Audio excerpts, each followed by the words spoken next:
Hi guys, welcome to How to Solutions YouTube channel. In today's video, I'm going to show you how you can use if function in Excel.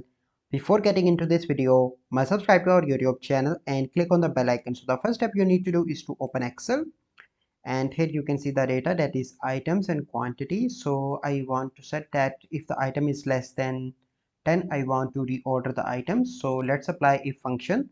So first you simply need to enter the is equal to and if. After that you need to enter tab.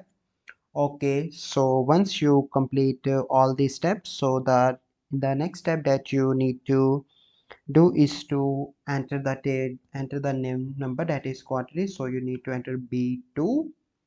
Okay, and here you need to enter less than.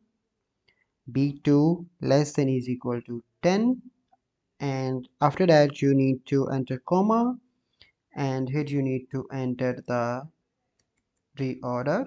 Okay, and after that you need to close that and put and click on enter. So you can see that.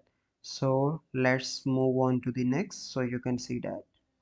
So you can see that books quantity is less than 10, so that is reorder. Table quantity is also less than 10, so that is also reorder, but chair quantity is more than 10, so it is false, and pencil quantity is more than 10, so it is also false. So this is the simple process by which you can apply if function in Excel. I hope you find this video helpful.